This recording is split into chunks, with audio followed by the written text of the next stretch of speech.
we had another mass shooting up in Maine. This one hits close to me. As you know, my aunt is from Maine. I've spent quite a lot of time there. It's absolutely beautiful up there in the summer. But and obviously, I love blueberries. But what is it about this situation? America is the only country that's having kind of mass shootings to this level.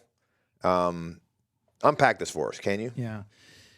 Well, extremely sad situation, and people usually fall on one or two sides. Usually, Republicans say it's a mental health issue. Obviously, the Democrats say it's a gun issue, and I think the truth is somewhere more in the middle. I think both have points, but we really to understand all of this. If you say it's a mental health issue, then we need to really look at the history of mental health in America to see where we are. And if we do have more mental health now, which we appear to in this 21st century. Well, I know that mental health statistics are getting worse. Yes. Because of mostly because of social media and all the accoutrement that go with that. Yes, that is a large contributor, no doubt. Going back to the mid 1800s, people with mental health disorders were basically shunned from society. Often at the time, put in sanitariums or mental health hospital that emerged during the 1800s that actually treated them at times worse than actual prisoners. Without any healthcare afforded to them, often without clothing, poor nutrition, isolated in a cell, and treated with tremendous inhumanity. So they were advocates, one of which was named Dorothea Dix, I believe, Dix, D-I-X, last name, who was, I guess, from Boston, Massachusetts. She was an advocate to make mental health an issue in the U.S., to create awareness. And because of that, there was proliferation of mental health hospitals. And the idea was that mental health hospitals were going to make people well. And that did not happen. And there was tremendous abuse throughout the 1880s all the way to 1920s and 30s of mental health facilities really not being humane to individuals. It was slightly more humane than it had been before, but still awful. It was still pretty awful. Okay. Yes, conditions were terrible. Right. So in the 1930s, another element to this was added, which was lobotomy or neurosurgical approaches to fix mental health issues. And some of you may know, I believe, Rosemary Kennedy, JFK's older sister, had a lobotomy that was approved by Joseph Kennedy, the father. Yeah, famously so. And she was just not even that. She didn't really have that much of a problem. She just wasn't listening to her dad, from the story as I've heard it. Yeah, maybe so. And so there was also electroconvulsive therapy, or ECT, or some people call it electroshock therapy, that had its role all the way to the 1950s and 60s. Like One Flew Over the Cuckoo's Nest. Yes, like the famous movie I guess won the Oscar for Best Picture. Yeah, with Jack Nicholson. 72, 73, 74, one of those years. When The Godfather didn't win. From the book that was taken by Ken Kesey's book of the same name, yeah. Yes, very famous. So there was, after World War II, President Truman signed into law, I think July 3rd, 1946, the mental health law to really study the problem and to find solutions. And again, from a humane standpoint, because till that time, much of the prior adverse negative behavior towards these people was still being seen. So more hospitals proliferated, and then in the 1960s, with the first few antipsychotic medications that received, mass use, and other psychoactive meds, including, benzodiazepines, the methamphetamines, and aforementioned tricyclic, not only antidepressants, but antipsychotics. The move went from people being in a hospital to people being outpatients. So that was promoted by the pharmaceutical industry as well. So many of the hospitals were emptied, but unfortunately, economic conditions, the 70s, we had, inflation, we had tough times in the inner cities and so on. Many people with mental health disorders became homeless, became, or went into the streets basically without much help. And, you, Davio, were a young child at the time. Yeah, in New well, York? the Bowery Bums was a thing when I was a kid. I lived right off of 1 block away from Bowery, and when Reagan emptied all the mental institutions, Yes. a lot of them, the halfway house was literally 3 blocks from my house, and my mom always used to tell me to be very careful when I walked past those streets. And I saw literally thousands of homeless people that were clearly had mental health issues. Yes. People walking around naked, people just screaming at nothing. Yes. Just Behaving in odd ways. Anyway, so today we acknowledge that about 1/3 of all homeless people have an underlying severe mental health disorder. And by severe, I mean they have a psychosis like schizophrenia, various types of schizophrenia, bipolar disorder, severe depression. These are the kinds of things that now occur in about up to 5% of the population. It's a large number. wow, that is a lot of people. Yeah.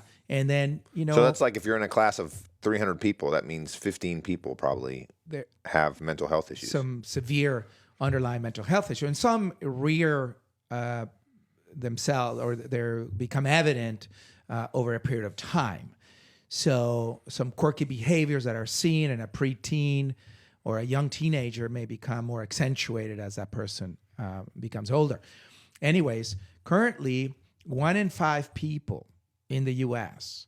will have a mental health issue at some point per year. Can you say that again? Is that 20%, one in five? up to 20% will have a mental health issue. Now, again, I'm talking about could be minor anxiety, OCD behaviors, obsessive compulsive disorder behaviors. So not all mental Minor. health issues are debilitating. Correct. Minor, yet all are important. Okay? Of course, we don't want to neglect that point. But minor in that they can be overcome, hopefully with the help of a mental health therapist, a psychologist, a psychiatrist. Sometimes it requires a counselor at school. Sometimes, depending on the age and the marital status, a marriage counselor can sometimes help. In other cases, it could be even a social worker by putting that person in the right environment. And again, when I say 20% will have a mental health issue per year, 20% of a population of 340 million people, okay, that's close to 70 million people per year. Yeah. That's a huge number. And then 5% have a serious mental health issue of the ones I mentioned earlier. So that would be 15 to 20 million people in the U.S. with serious mental health issues. And as I mentioned, about 1/3 or so of homeless individuals currently have, for the most part, untreated mental health issues that are significant, severe. So Right. these people, of course, are more likely to experience poverty, Sure. ill health, so more likelihood to end up in jail. 25 to 40% of people with severe mental health issues will end up in jail sometime during their lifetime. It's a huge number. And of course, they're less likely to be productive members of society. They're more likely to have a shorter lifespan because of health issues. And currently about 11, 12% of the population who with mental health does not have access to healthcare. In other words, no health insurance of any kind. not private, and certainly not federal policy for healthcare. So we have a huge deficit. Well, it's like the Bible says, right? To those that I've given some, I'll give everything. To those that I've given little, I'll take that away too. If you have mental health issues and that causes you to not be able to keep a job, and then that makes it you don't have economy, and then you can't keep a house, and then it just spirals out of control. Yeah. So that takes us to what you mentioned at the beginning of the segment, which is what occurred in Maine. And again, I'm not a forensic investigator. I don't claim to be a detective. I'm just a simple country cardiologist with some common sense. And, I looked up recently the largest database on mass murder, which is the Columbia University mass murder database. And the researchers there have investigated 1,800 mass murders starting from the year 1900 till the present. And the listeners online, they can access this as well, right? Yes. To double check. Okay, Columbia mass murder database. And it's 1,800 cases. And then defined what a mass murder is, which is 3 or more victims, not counting the perpetrator. And their findings, not mine, are that about 5% of the cases can be directly attributed to severe mental health issues. Wait, only 5%? Only 5%. Yes, 5%. I was, surprised to see that. So these are the psychoses, the schizophrenics, the people with severe bipolar disorder, that's manic depression, alternating, severe depression individuals. Yes. And in 50% of those committing these atrocities, again, since the year 1900, there's no prior mental health diagnosis whatsoever. No obvious red flags that would say, hey, that person 50%? 50%, yeah. Well, that kind of puts paid to the idea that it's a mental health issue, right? No, there's no prior, there's no issue. They're reacting to an immediate crisis. Right, that's what I mean. To say that mental health is the cause for the large number of shootings, from what you're saying, that's not the case. That's correct. Yes, I see your point. Yes. So 50%, no attributable causation from mental health issues. No red flags. And their conclusions is that probably this occurs in people who have poor impulse control, and they are acting or reacting to an acute issue in their life, whether it is loss of a job, other financial issues, loss of a marriage. Yeah, a lot of times loss it's of a people. spouse. A lot of times it's like infidelity in the marriage or the breakup of a marriage. Exactly, things that cause an acute crisis, and we being imperfect humans, we react, and sometimes that lack of impulse control can, spin out of control, for lack of a better word, and result in tragedy. So, another interesting part of this reading, and I recommend all of you who have an interest in this topic to go read and educate yourselves on it, because there's much that can be learned from this database, but also the investigators point to the fact that we still have much to learn. There's no one quick answer. But one statistic that was interesting to me was the number of mass murders per billion people on Earth. Yeah. So this database is not just the U.S. This is a worldwide database, okay? Okay. The 1,800 such cases that are documented in this database are worldwide. So prior to 1970, the incidence of mass murder was 7 per billion people per year. Okay. 7 per billion people per year. Tiny. Yes. After 1970, now we're 28 per billion people per year. That's a 4X. 4X. Yes. And one of the statistics they point to is that since 1970 on, that's when the dramatic increase in gun ownership occurred. Again, I am not an expert on this. I do not.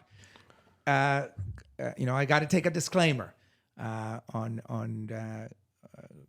this. I'm just telling you what's in that database, Well, which is interesting. I want to say something to the listener that maybe thinks you're biased, who doesn't know. You're actually, on most things politically, to the right of center. I'm conservative, yes. Yeah. So for you to be taking this stance, which is such a shibboleth for the right wing, I mean, it shows how you are not someone who has your beliefs and then tries to make the facts fit the beliefs, but you're actually quite a reasoned thinker, and you look at all the evidence, and you're not just someone who takes one side of the aisle or the other and that's it. But Yes. you're actually being thoughtful about it. So anybody listening to this that thinks that Fred is a big Obama supporter that is saying these things, it's literally the opposite. So I just wanted to say that in case the listener who doesn't know you personally would think that, oh yeah, of course he's going to say this, because you're not usually liberal and stuff like this. So anyway, I'm sorry to interrupt. Keep going. No, that's right. So, we may ask why we have so much more mental health issues now than ever before in the history, certainly in the United States. Now let's focus here on the U.S. And we can point to one factor that you already alluded to, which was the excessive use of social media. And there are a number of studies that in psychiatric in the psychiatric world from great institutions that have determined that if social media is used less than 2 hours a day, that causes less mental health issues in young men and women. That's right. By far, and we've touched on this on a prior segment. So social media, for many reasons, when it's used excessively, can increase a sense of loneliness, isolation, anxiety, depression, even nihilism, which is, a belief in nothing, that nothing is real, that society has nothing to offer, and maybe even increase anger and a sensation that society has rejected you. All of these can increase the likelihood of having mental health issues in an individual, mostly anxiety, depression, suicidal ideation, Right. for example, right? So, Which have all gone up. yeah. The media at times can worsen this with so much negativity and opinion, depending on agenda-driven ideologies on one side or the other. Sure. And that can also cause tremendous mental health issues, anxiety in individuals. I think there's another thing that's causing, and tell me what you think because you're the expert. I think really poor diet Yes. can make people exacerbate, especially like someone who's bipolar.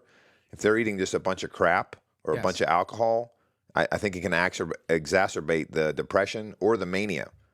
What do you agree with that, or is Yes. that a real thing? Yes, it's. I do agree with the concept. Difficult to prove in terms of causality between fast food and those that consume fast food on a regular basis, say more than 5 times per week, Right. and mental health. But my gut instinct, and I don't have the data to prove it to you, is that you are correct that there may end up being a link to an increase in various different types of mental health issues. No doubt. Because I think when people go on a bender with like really bad food, Yes. I don't know. I've just anecdotal evidence. I've seen friends like spin out when they fill themselves with crap. Right. And again, it's difficult to do this type of research because it's hard to control all the variables. But I believe that there may be eventually a proven causality to it. Clearly, you mentioned substance abuse. So substance use disorders can increase, obviously, the risk of anxiety and depression and suicide and the things that unfortunately result in people being diagnosed with mental health issues. So this is where I think we need aggressive information for people to understand that they may be having a problem to get help Right. quickly. Like Alcoholics Anonymous does a great job in getting people in and helping them with alcoholism And of course, there are many other techniques and centers that do a fabulous job, depending on the problem at hand. Other issues, of course, is promoting mental health wellness in the schools and in our educational system, and having the wherewithal to put young kids on the right track, so that they don't end up having truancy, and they don't end up going into the juvenile judicial system that can be so negative for their mental health Sure. if they're in that system as teenagers. So parenting is exceptionally important, especially two-parent families. I think there's a lot of data to demonstrate that two-parent families have a tremendously positive impact on young kids, and so they end up reaching higher levels of education, less juvenile delinquency, less incarceration, less substance abuse, less criminality. And the statistics on that are pretty clear on those young people that are fortunate to have two parents that are active in their education and their day-to-day discipline. I heard a statistic the other day that said a young man growing up with a mother has, with two parents, a young male, being cared for by mom and dad, versus a young man being raised by a single dad, the outcomes are the same in a positive way. Right. It's when the child is with a single mother, the young man with a single mother, where the statistics diverge in the negative way towards that young man growing up with a single mother. Oh, wow. That's probably because mothers aren't able to handle a teenage boy like a father can. In a more disciplined way. Perhaps that's the obvious implication of that statistic. So, there are other things that I think enhance or promote mental health issues today, that go hand in hand with social media use, which are the video game use, the pornography addiction that may occur in up to 25% of young males in particular, and of course, recreational drugs and isolating themselves. Well, drug use has actually gone down for young people than it has been historically. Yes. But I think overstimulation is something that people have. Back when we were kids, you had to go outside and use your imagination, and if you wanted to have fun, you had to go make something, make a fun. Whereas today, if I let my kids, they would literally be on those electronics, either social media or video games or TV or movies, endless choice, but they don't have to leave the house. Exactly. Yes. So there's a lack of purpose. Right. There's a lack of mission in life. And I think that's an important message to help mental health, is to have a mission, have a purpose, have significance in your life of what are your goals, what you want to accomplish, dreams. You've got to dare to dream and try to reach for that dream and be consistent with it. And physical exercise, proper nutrition, great sleep patterns, all of these are going to help tremendously the mental health of young individuals. And so, well, I know my kids, if they know that they have video games available, they will wake up beyond early. Yes. So I have to let them know that it's not available, or else they'll wake up at 5 a.m. just to get back on it. It's like it's like a drug. We've talked about this in previous podcasts, it's an but addiction. It's the same pathways, right, that the opioid addictions have. Correct. Yes, absolutely. So we want to attain our dopamine or our oxytocin, serotonin, and endorphins and kephalins through healthy behaviors.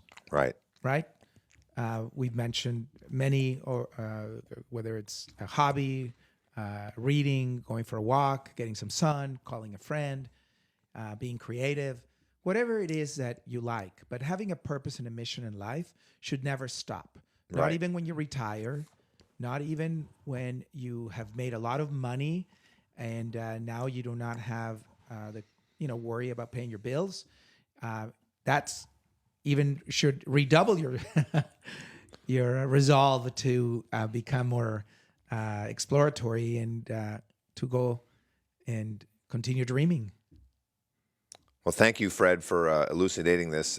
Your response is not what I expected. Like I said, it just goes to show Yeah. how you are full of dimensions, and that you like to really take the information and find the angles and not just parrot one side or the other.